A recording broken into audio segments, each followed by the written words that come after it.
자, 그럼 이번에는 올해 2017년 국회 국업 컴퓨터 일반 기출 해설 시작합니다. 해설하기 전에 사람들이 이 국회직에 대해서 질문을 상당히 합니다. 해서 제가 좀 이야기하겠습니다. 먼저 국회직은 채용 인원이 적습니다. 평균 2명입니다. 해서 어떨 때는 1명, 어떨 때는 4명 이렇게 뽑은 적도 있었지만 평균 2명인 이유를 잠깐 이야기하면은 국회 전산 TO가 75명 정도인 것으로 알고 있습니다. 해서 요사이 공무원 하면은 퇴사 잘 안 하니까 한 30명씩 근무하지 않습니까? 해서 TO가 75명이면 평균적으로 1년에 2명 정도가 자동 퇴직되겠죠. 해서 평균 2명 정도 채용을 하는 것입니다. 그리고 작년하고 올해 잠깐 살펴보면은 1명씩 채용했습니다. 작년에는 1명 채용에 필기 합격자가 4명이었고 합격점은 73점. 올해는 1명 채용에 최근에 발표가 되었죠. 3명 필기 합격자가 나왔고 합격점은 80점이었습니다. 작년보다 올해가 문제가 조금 쉬워서 그렇습니다. 그리고 시험 문제에 대해서 잠깐 이야기하면은 국회직 시험 문제가 다른 시험 문제보다 통상적으로 조금 어려웠습니다. 특히 예전에는 더 어려웠습니다. 그런데 요사이는 반드시 그런 건 아닙니다. 예전에 어려웠던 이유는 있습니다. 그것은 지금 필요 없으니까 이야기하지 않겠습니다. 그리고 국회직에서만 독특하게 출제되는 특히 컴퓨터 일반에서 문제 유형이 한 2-3가지가 있는데 그거는 뭐 중요하지는 않겠습니다.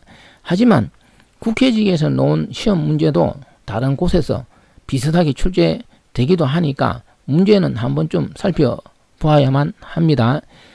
그리고 하나만 더 여담으로 이야기하면은 서울시나 이런 다른 데 가는 것보다 국회직에 가면은 1년에 받을 수 있는 돈이 조금 더 많을 수도 있습니다. 제가 들어보니까. 아무튼 열심히 해서 국회직에 합격할 수 있으면 합격할 수 있도록 하시기 바랍니다. 자, 그러면은 해설 시작.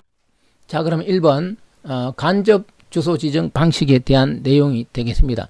이 간접 주소 지정 방식은 요사이는 이런 문제는 잘 안 나오죠. 여기 옳은 것을 찾는데 이거는 메모리를 2번 접근하는 방식이 되겠죠. 여기 지금 화면에 이렇게 나옵니다. 그래서 살펴보면은 우리가 명령어 구조에서 명령어 연산자가 있고 이렇게 주소부가 있겠죠. 1000번지 찾아가면은 이 1000번지에 200이라는 값이 들어 있습니다. 이렇게 한번 찾아가고 또 이렇게 주소 200만입니다. 제가 큰 수를 적었습니다. 그랬을 때 200만 번지에 들어있는 이 100이 최종 연산 대상 자료가 되겠죠. 그래서 이 간접 주소 지정 방식은 메모리를 2번 접근하게 되므로 뭐 처리 속도가 그만큼 늦어지겠죠. 해서 2번 접근하지만 처리 속도는 늦지만 여기 좋은 점은 주소를 지정할 수 있는 범위가 매우 넓어질 수 있습니다. 여기 제가 이렇게 크게 숫자 뭐 1000, 2000이 아니고 200만 이렇게 적은 이유가 되겠습니다. 그래서 이렇게 한번 가리킬 때 이 메모리를 크게 하면은 큰 주소를 지정할 수가 있겠죠. 그래서 이 주어진 문제에서 살펴보면은 이 간접 주소 지정 방식에서는 주소를 지정할 수 있는 범위를 이렇게 확대할 수가 있겠습니다. 해서 5번이 답이 되겠습니다. 어려운 문제는 아닙니다.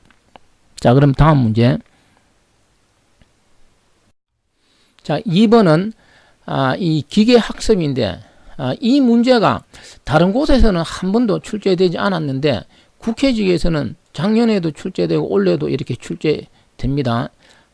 인공지능 분야의 한 내용인데 상당히 어렵습니다. 이거는 대학 4년 과정에서 잘 안 다루고 석사나 박사 학위 과정에서 다루는 내용이 되겠습니다. 그렇지만 공무원 시험에서 이렇게 개략적으로 출제됩니다. 이거는 이제 앞으로 다른 곳에서도 출제될 가능성이 있습니다. 먼저 이 기계 학습이 뭐냐? 말 그대로 기계 스스로 어떤 공부를 할 수 있는 그런 분야가 되겠죠. 최근에 그 바둑 있죠. 그 구글에서 알파고 그러면 바둑 뭐 한국, 중국 이런 사람들하고 바둑을 떠서 다 거의 이겼죠. 그래서 유명한 알파고 이야기를 해보면은 이 알파9가 왜 그렇게 바둑을 잘 두느냐. 이 바둑은 경우의 수가 많기 때문에 보통 상당히 컴퓨터로 하기에는 처리 속도 문제 등으로 어렵다 이렇게 했는데 이번에 그걸 이 알파9가 해결했다 해서 상당히 이슈가 되었죠. 그러면 이 알파9가 어떻게 바둑을 잘 두게 되었느냐. 여기 뭐 보면 딥러닝 신경망 또는 몬테 카를로스 트리 검색이라고 있습니다. 이런 게 공무 시험에 놓은 적은 없습니다. 아주 이제 검색을 할 거는 하고 안 할 거는 안 하고 잽싸게 할 수 있는 그런 것이 되겠죠. 이런 걸 내부적으로 결합하고 그 다음에 여기 기계 학습을 하게 되었는데 컴퓨터가 기계니까요. 그래서 지도 학습을 열심히 하고 그 다음에 강화 학습을 했습니다. 그래서 주어진 문제의 답은 바로 이 강화 학습이 되겠습니다. 그러면 이 강화 학습은 뭐냐? 밑에 잠깐 설명이 나옵니다. 강화 학습은 어떤 뭔가를 행동을 취했을 때 최적, 예를 들어 뭐 크리스마스 날 영화 노는 스크루지처럼 현 상태에서 돈을 가장 많이 벌 수 있는 것을 선택하는 거죠. 그런 것처럼 어떤 행동을 취하는 데 있어서 현재 상태에서 최적의 뭔가를 선택한다. 이런 개념이 되고 강화학습은 그런 행동을 했을 때는 그 행동을 취한 것에 대해서 어떤 보상을 해주는 겁니다. 우리가 동물들, 개 같은 경우 훈련시킬 때도 이런 비슷한 것을 합니다. 그러면은 보상을 자꾸 해주니까 더 많은 보상을 받기 위해서는 더 좋은 행동을 취할 수도 있겠죠. 이런 내용이 주어진 문제에서 이 강화 학습이 되겠습니다. 그런데 이 기계 학습은 이것 말고 그 이전에 앞에서 잠깐 나온 이 지도 학습, 자율 학습 이런 게 있는데 그 내용이 더 중요합니다. 그래서 강화 학습이 뭔지 이렇게 정리하시고 자 그러면은 기계 학습에 대해서 좀 더 이야기하도록 하겠습니다. 자 그러면은 지금 이야기하는 내용이 오히려 다른 곳에서 시험에 놓을 가능성이 더 많습니다. 물론 전산직 7급 시험에서는 데이터베이스 있는 곳에서 놓은 적은 있었습니다. 먼저 기계학습은 크게 지도학습하고 여기 놓는 자율학습으로 나누어집니다. 어떤 사람은 이거 용어가 어렵다 그러는데 용어가 쉽습니다. 이 지도학습이 뭐고 자율학습이 뭐냐 하면 우리가 중학교, 고등학교 여러분들도 뭐 고등학교 다닐 때 수업 끝나고 뭐 대학교 가기 위해서 자율학습 이런 거 했죠. 지도학습은 지도하는 선생이 있는 거고 자율학습은 어떻게 됩니까? 정규 수업 끝나고 선생 없이 그냥 학생들끼리 스스로 공부하는 게 뭐가 되겠습니까? 자율학습이 되겠죠. 해서 우리 일상생활에서 쓰는 용어하고 똑같습니다. 해서 먼저 기계학습은 크게 지도학습하고 이렇게 자율학습으로 나눠집니다. 해서 이 지도학습을 다르게는 선생이 직접 있으니까 교사학습 이렇게 이야기하고 자율학습은 선생 없이 하는 거니까 비교사학습이라고 합니다. 또 선생이 있으니까 선생이 감독하는 거죠. 그래서 감독학습 이렇게도 이야기합니다. 지도학습은. 그러면 그에 비해서 자율학습은 선생이 없으니까 무감독학습 이렇게 이야기하기도 합니다. 그래서 제가 이 내용을 설명하기 전에 머릿속에서 용어를 정확히 넣어두기 바랍니다. 지도학습이 뭐냐? 선생이 있다 이 말이죠. 그러면 다시 말하면 컴퓨터는 처음에 아무것도 모릅니다. 가르쳐 주어야 되겠죠. 누가 가르쳐 줍니까? 컴퓨터 전문가가 다시 말하면 사람이 되겠죠. 사람이 선생이 되어서 컴퓨터에게 직접 뭔가를 가르쳐 줍니다. 만약 이 사과다. 사과를 보여주놓고 여러 가지를 가르쳐 줄 수가 있겠죠. 예를 들어 그게 바로 지도 학습이고 선생 없이 어떤 데이터가 주었을 때 컴퓨터 스스로 학습할 수 있도록 하는 것이 자율학습이다. 이렇게 구분하면 되겠습니다.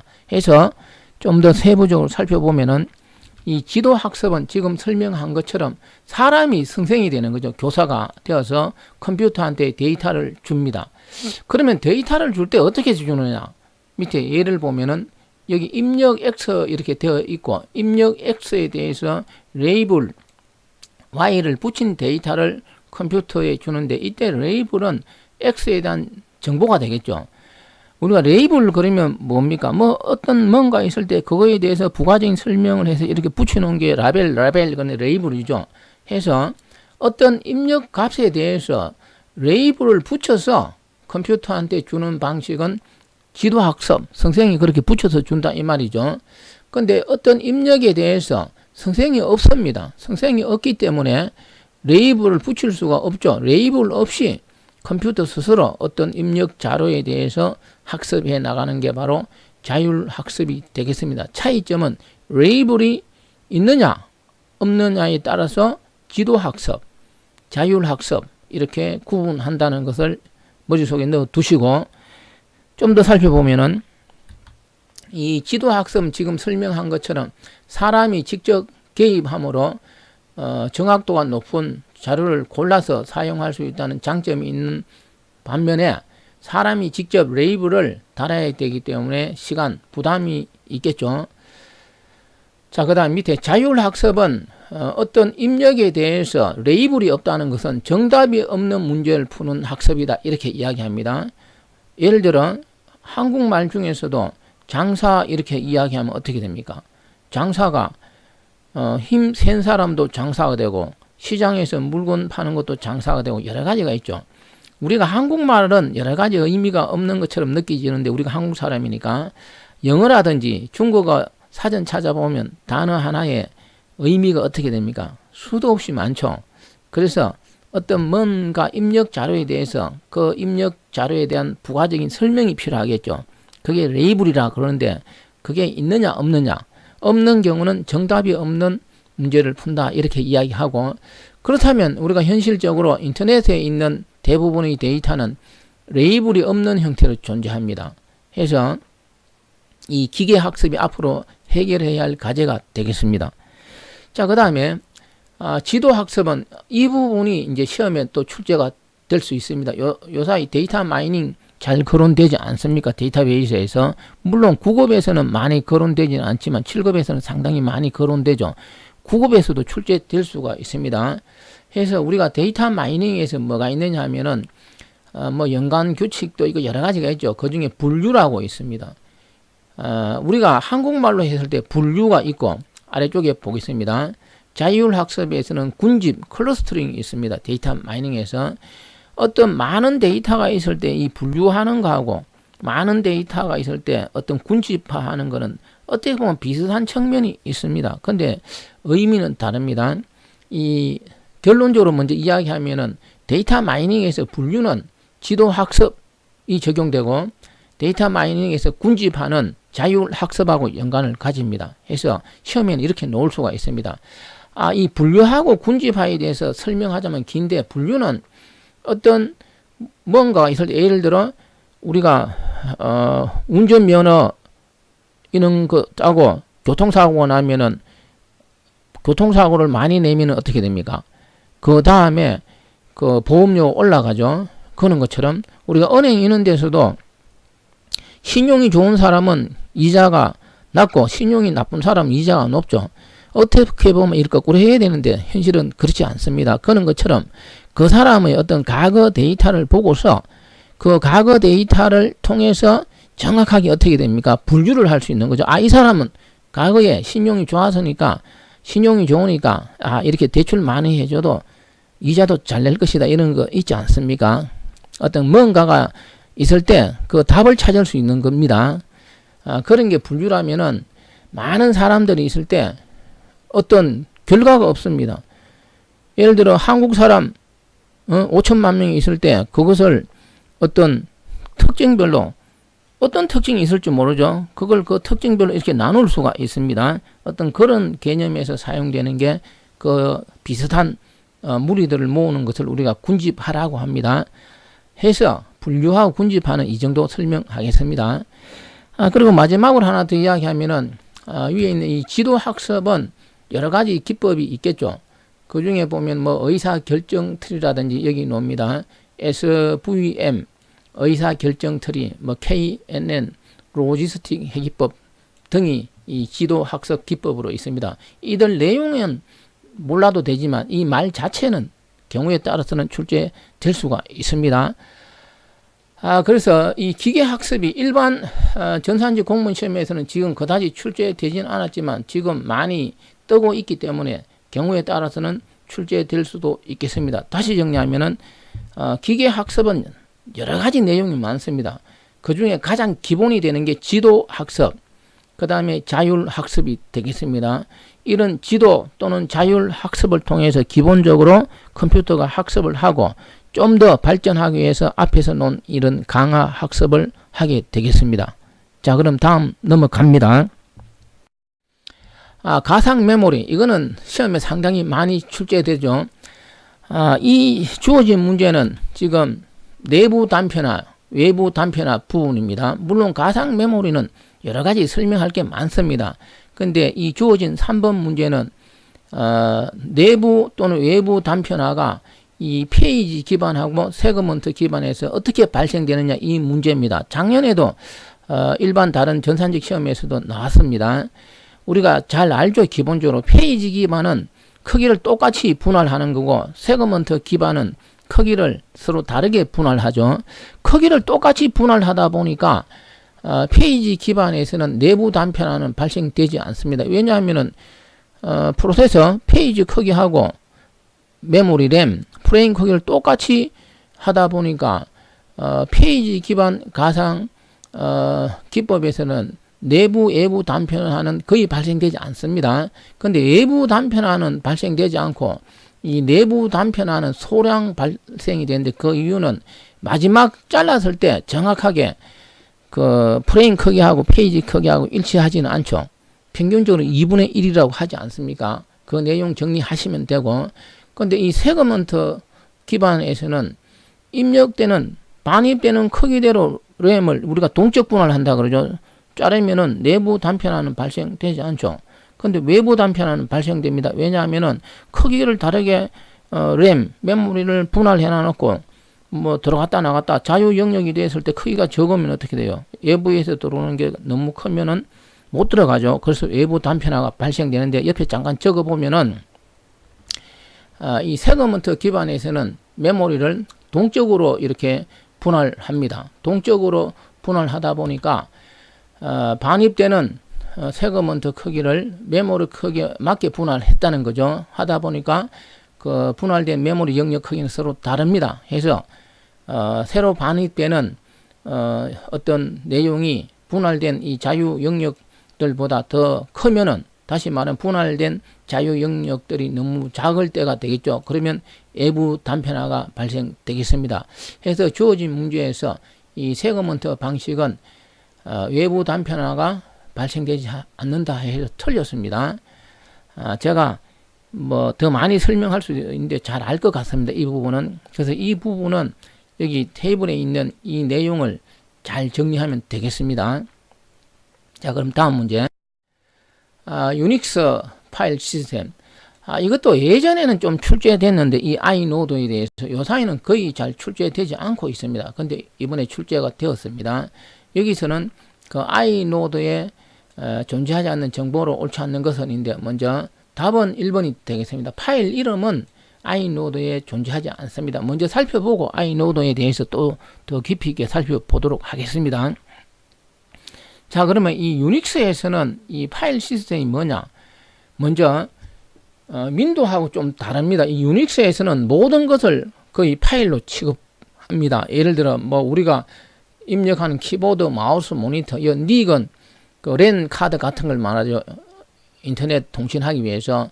이런 기기들도 유닉스에서는 파일로 취급합니다. 그래서 이 아이노드에 정보가 들어가게 되겠습니다. 자, 그래서 우리가 이 아이노드는 파일에 대한 정보를 기억하겠죠. 그래서 하나의 파일은 하나의 이렇게 아이노드를 가집니다. 해서 유닉스에서는 파일 뭐 이런 디렉터리가 생성되면 아이노드가 연관되어서 생성됩니다. 그래서 이 아이노드는 매우 복잡합니다. 그런데 이 아이노드에는 실제로 파일명하고 파일에 대한 내용은 들어있지 않습니다. 좀 이상하죠. 이 아이노드가 파일을 취급하고 파일에 대한 모든 정보를 가진다고 했습니다.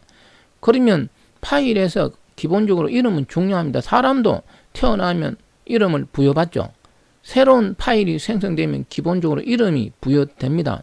그 중요한 이름이 파일을 다루는 정보를 다루는 이 아이노드에는 왜 들어가지 않느냐, 그거는 좀 이따 이야기하겠습니다. 자, 결론적으로 그래서 이 답은 1번이 되겠죠. 아이노드에는 파일명, 파일 이름은 존재하지 않습니다. 자, 그러면은 어떻게 파일명이 존재하지 않는데 연결을 시키느냐? 결론적으로 각 파일하고 이 아이노드 연결은 아래에 설명되어 있습니다. 이 파일하고 아이노드 연결은 디렉터리 엔터리라는 테이블 구조를 사용합니다. 해서 이 디렉터리 엔터리라는 테이블 안에는 파일명하고 이 아이노드 번호가 저장이 됩니다. 물론 다른 것도 좀 더 저장되는데 알 필요는 없습니다. 이 디렉터리 엔트리 구조는 복잡하지는 않습니다. 간단하게 어떤 파일명이 주어지고 이 파일명에 해당하는 아이노드 번호가 들어있으면은 우리가 어떤 뭔가를 하기 위해서 파일명을 넣으면은 그 파일명에 대한 아이노드 번호를 찾아갖고 이 아이노드가 들어있는 아이 리스트를 찾아가면은 그 파일명에 대응되는 아이노드를 찾아서 그 파일에 대한 정보를 알 수가 있겠죠. 그런 원리가 되겠습니다. 자, 그러면은 좀 더 아이노드에 대해서 살펴보면은 이 아이노드에 들어있는 정보는 되게 많습니다. 여기 다 적을 수가 없어서 제가 한 10가지 정도 이렇게 했습니다. 주어진 문제는 이 내용을 보면 다 알 수는 있겠습니다. 우리가 파일 모드, 유닉스, 리눅스에서 RWX 있는 거 잘 알죠? 뭐 파일 종류도 있고 뭐 접근 권한 있는 게 있지 않습니까? 그리고 뭐 연결수도 있고 뭐 유닉스에서는 소유자 있는 것도 중요하죠. 그리고 그룹이 들어 있는 것도 중요하죠. 당연히 파일 크기 있는 것도 중요하겠죠. 해서 제가 다 읽지는 않겠습니다. 해서 이 아이노드에는 이런 정보뿐만 아니라 이거 말고도 많은 정보가 구조체 형식으로 들어가 있습니다. 유닉스에서. 자, 그럼 다음 문제로 넘어가겠습니다. 마지막으로 지금 스키마, 내부 스키마, 외부 스키마, 우리가 3단계 스키마 잘 알죠. 이 문제는 뭐 옳지 않는 것은 어려운 건 아니니까 1번 읽어보면은 틀렸습니다. 왜 틀렸습니까? 범기관적인 입장에서 데이터베이스를 정의한 것은 내부 스키마가 아니고 뭡니까? 개념 스키마가 되죠. 너무나 잘 아는 내용이 되겠습니다. 우리가 내부 스키마는 뭡니까? 어떤 물리적인 디스크 장치 관점에서 정의한 데이터베이스 스키마가 되겠습니다. 해서 나머지 내용은 제가 뭐 일반적인 내용이니까 읽지 않겠습니다. 해서 답은 1번이 되겠습니다. 그러면은 이번 강의는 여기까지가 되겠습니다.